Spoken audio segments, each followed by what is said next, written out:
திருக்கார்த்திகையின் விசேஷங்கள் என்ன? இந்த நாளில் யாரை வழிபடுவது சிறப்பு?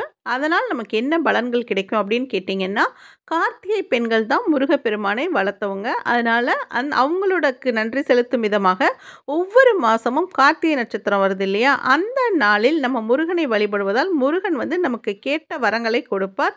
முருகனுக்கு கார்த்திகேயன் அப்படிங்கிற ஒரு பேரும் உண்டு. இந்த நாட்களில் குழந்தை இல்லாதவர்கள் முருகப்பெருமானை வழிபடும்போது அவர்களுக்கு குழந்தை பாக்கியம் கிடைக்கும். திருமணம் ஆகாதவர்களுக்கு சீக்கிரமாக திருமணம் நடக்கணும்னா முருகப்பெருமானுக்கு விரதம் இருந்து வழிபடுவாங்க.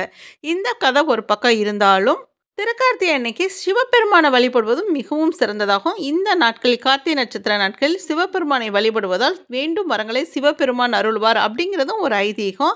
பிரம்மதேவர், விஷ்ணு, சிவபெருமான் இந்த 3 பேரில் யார் ரொம்ப உயர்ந்தவங்க அப்படின்னு அவங்களுக்குள்ளேயே ஒரு போட்டி இருந்துச்சு. அப்போ சிவபெருமான் சொன்னார், சிவபெருமானோட தலை முடியும் பாதத்தையும் யார் கண்டுபிடிக்கிறாங்களோ அவங்களே சிறந்தவர்னு சொல்லியாச்சு.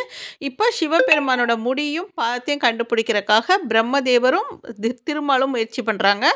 அப்போ அவங்க 2 பேராலையுமே அதை கண்டுபிடிக்க முடியலை. அந்த அளவுக்கு அடிமுடியும் பாதமும் கண்டுபிடிக்காத அளவுக்கு அண்ணாமலையாரா உயர்ந்து நிற்பார். அதுதான் அண்ணாமலை மலையோட சிறப்பு. இந்த அண்ணாமலை இருக்கு இல்லையா, இந்த அண்ணாமலையாருக்கு தீபம் ஏற்றுவாங்க திருக்கார்த்திகை அன்னைக்கு மேலே போய். அப்போ அண்ணாமலையார் அர்த்தநாரீஸ்வரராக வருவார். அந்த காட்சியை பார்க்குறது ரொம்ப விசேஷம். அது திருக்கார்த்திகை அன்னைக்கு கொஞ்சம் நிமிஷம் மட்டும்தான் அது நடக்கும்.